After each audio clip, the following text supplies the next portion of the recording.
नमस्कार, आप देख रहे हैं एचआर भारत टाइम्स। मैं एसपी सिंह इस समय मौजूद हूँ जनपद उन्नाव की ग्राम सभा सथरा में, और यहाँ की प्रधान है राम बेटी। और आज हमारे संग मौजूद हैं उनके पति। और जैसा कि आपको पता है कि चुनाव नज़दीक है और काफ़ी लोग जो हैं प्रत्याशी के रूप में उभर के आ रहे हैं, क्योंकि इनकी पत्नी वर्तमान प्रधान भी हैं। और आज हम जानेंगे कि इनके द्वारा ये कब से प्रधान है, इसी पंचवर्षीय योजना से हैं या इससे पूर्व भी रह चुके हैं। सारी बातों हम जानेंगे प्रधानपति के द्वारा। सर, क्या नाम है आपका? और जैसे अभी कहा देखा जाए कि पहले तो आप अपना परिचय दीजिए, फिर हम बात करेंगे। हमारा नाम कमल किशोर है, हमारी पत्नी प्रधान है राम बेटी।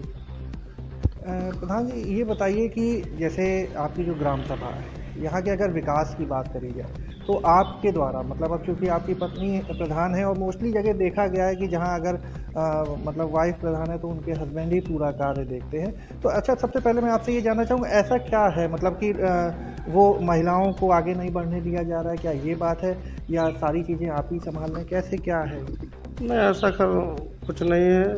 हम लोग महिलाओं को आगे करते हैं, लेकिन अब उनकी कैपेसिटी जितनी है उसी हिसाब से वो काम करती हैं। ज़्यादा करके कुछ से चलने फिरने घूमने वाले काम हैं, पंचायत क्षेत्रीय देखने वाले कार्य हैं, वो हम लोगों के माध्यम से हो जाते हैं। और प्रधान द्वारा से जो उनके हित के कार्य हैं वो उन्हीं के माध्यम से किए जाते हैं। प्रधान, जैसे आपके क्षेत्रीय विकास की बात की जाए तो अभी तक क्या क्या, मतलब आप इससे पहले भी प्रधान रह चुके हैं या इसी पंचवर्षीय योजना में आए हैं? नहीं, इसके पहले तो नहीं थे। इसी पंचवर्षीय। तो अगर विकास की बात करी जाए तो क्या क्या आपके द्वारा जो है कार्य कराए गए हैं? मैं थोड़ा इस पे विस्तार से जानना चाहूँगा। हमारे द्वारा 5 वर्ष में हमने पूरा प्रयास किया ज़्यादा से ज़्यादा कार्य संपन्न करने में।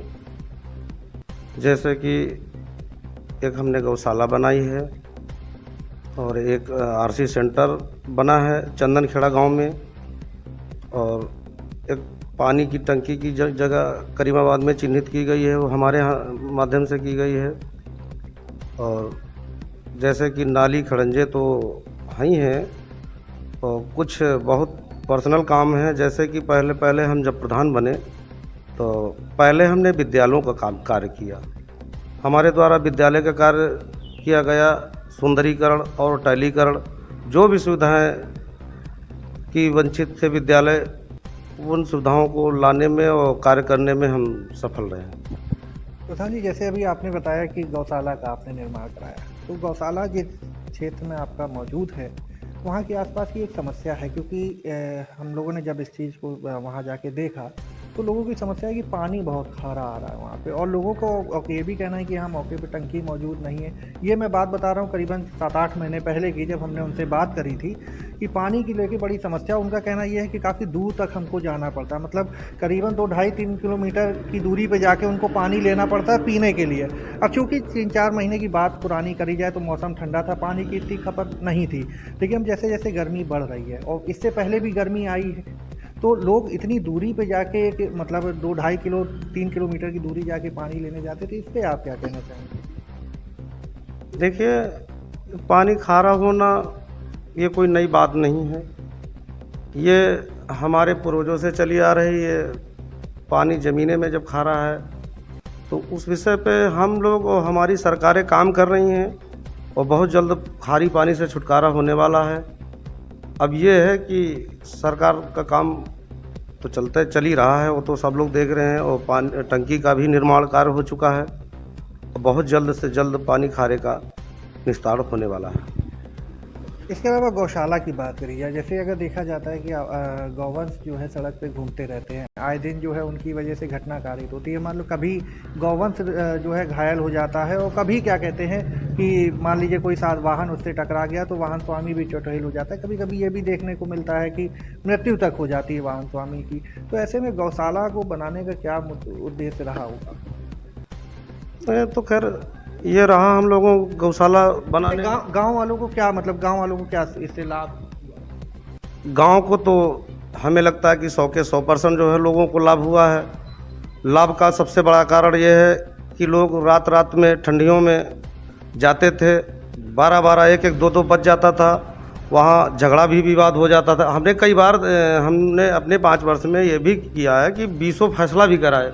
तो भाई साहब, प्रधान जी वहाँ गाली दे रहे थे, रात में पी के शराब गए थे, हम गाय हाँक रहे थे, वो हमारे में हाँक रहे थे। ये सारी बातों का, गाय की अगर पशु की बात किया जाए तो हमारी ग्राम पंचायत 100% जो है स्वस्थ है। और लोग भी इस बात से खुशी मनाते हैं कि अब की ठंडी में 101% किसी ने ये नहीं कहा होगा कि हमारे क्षेत्र में हमारे गाय नुकसान खेती की कर रही है। हमारी ग्राम पंचायत, हमारे गौशाला में इस समय गाय लगभग 140 के आसपास है, 35-40।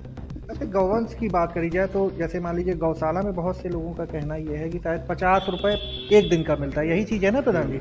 50 रुपये एक दिन का मिलता है। इसमें वो उनका कहना ये है कि पूरे दिन में जो है ये मुमकिन नहीं हो पाता है कि 25 रुपये की एक बार की डाइट हम उनको दे सकें, अपनी जेब से पैसा लगाना पड़ता है।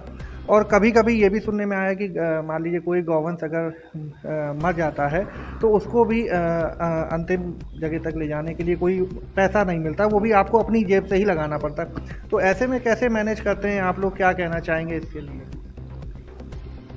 गाय का काम ये है, गाय अगर मर जाए तो भी 50 रुपया हम लोगों को जो मिलते हैं उसी में खिलाना होता है। गाय मर जाए उसको दफनाने में कम से कम 2-2.5 हज़ार का खर्चा आता है। जेसीबी मंगवाई जाती है, फिर उसको गाड़ा जाता है। तो अभी जैसे खारा पानी की बात किया तो गांव में तो खारा पानी पंचायत में तो है ही है, लेकिन हमने कुछ पर्सनल व्यवस्थाएं अपनी स्वयं की ज़मीन हमने बेच के और टैंकर और ट्रैक्टर की व्यवस्था किया, क्योंकि ये पशु हैं।